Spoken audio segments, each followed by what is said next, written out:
মানুষ কতটা অমানবিক হতে পারে তার একটা চাক্ষুষ উদাহরণ এই ঘটনা।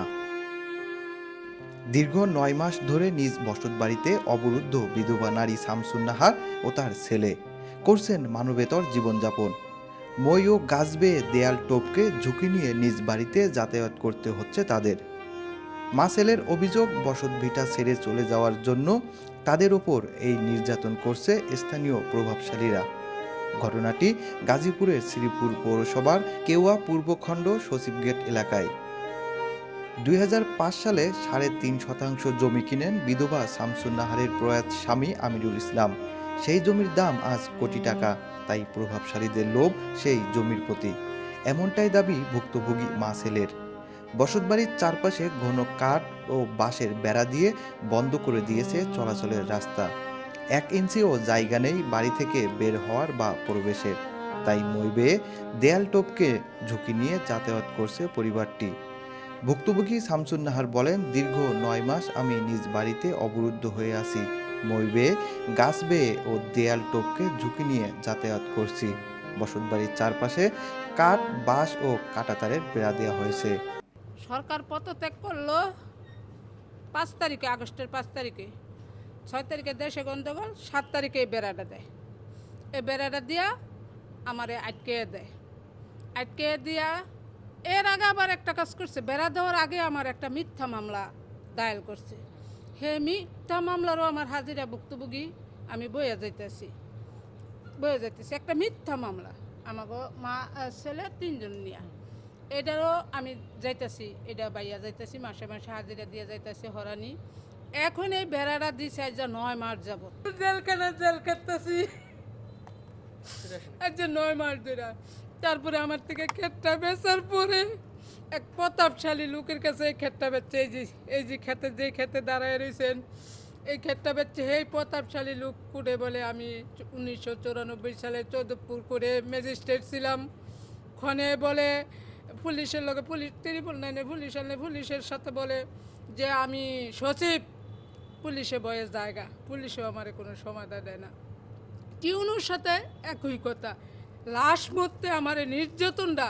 সে বিএনপির বড় নেতা, বিএনপির বড় নেতায় এই পর্যন্ত বিএনপির নেতায় আমার এইটুক শাস্তি বুক করতে আমার হইতেছে বিএনপির বড় নেতার কারণে।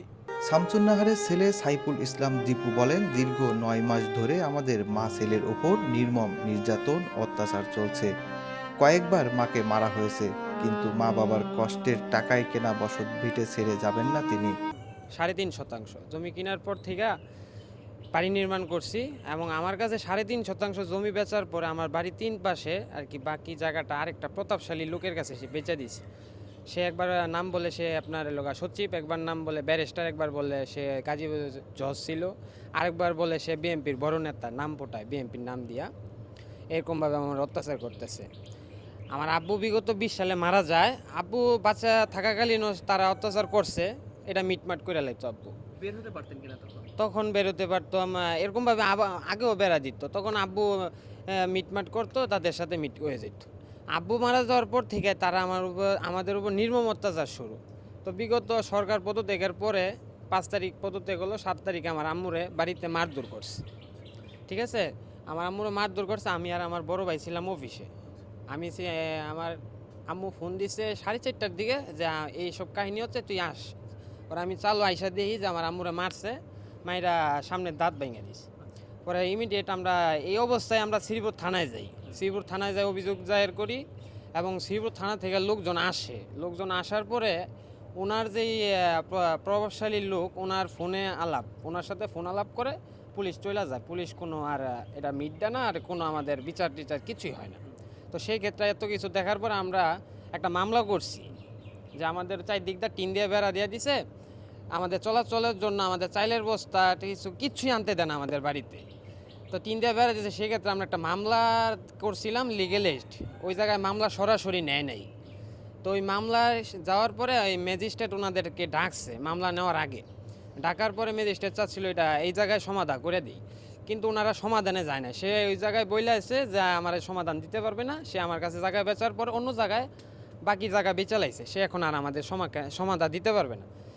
তারপর ম্যাজিস্ট্রেট স্যার তাদের নামে একটা মামলা করার আদেশ দেয়, আমরা মামলাটা করি। মামলা চলমান অবস্থায় একটা ডেট যায়, 1 মাসের একটা ডেট যায়। 1 মাসের ডেট যাওয়ার পরেই আমাদেরকে এভাবে বেড়া দেয়। এভাবে বেড়া দেয়। বিগত 8-9 মাস যাবত আমরা এভাবেই আছি, এভাবে মই দিয়া নামা লাগতেছে। আমাদের মনে করেন চাকরি তো করতে পারতাছি না, কারণ যে অবস্থা করতেছে, আমার বাড়িতে ভাড়াটা ছিল 15,000 টাকা ভাড়া পাইতাম, বেড়া দিয়ে আমার ভাড়াটাগুলো সরাই দিছে, আমার টোটাল ইনকাম সোর্স বন্ধ করে দিছে। কোনো দিকে যাতে আমি কোনো সুযোগ সুবিধা না পাই, পরে জায়গাটা থুয়ে আমরা পলায়া যাই গা। তাদের এটাই এই লোকা, এই আমজাদ হোসেনের তার একটা এটাই, সে আপনার ওই লোকা বিগত আগেও যাদের কাছে জায়গা বেচছে 5-6 জনকে এভাবে উঠাইয়া দিছে, জায়গা বেচা আমাদেরকে ওই সিস্টেম চাচ্ছে। এ বিষয়ে জানতে অভিযুক্তর সাথে যোগাযোগ করার চেষ্টা করা হলে তাকে পাওয়া যায়নি। এ বিষয়ে উপজেলা নির্বাহী কর্মকর্তা সজীব আহমেদ সমাধানের আশ্বস্ত করেন।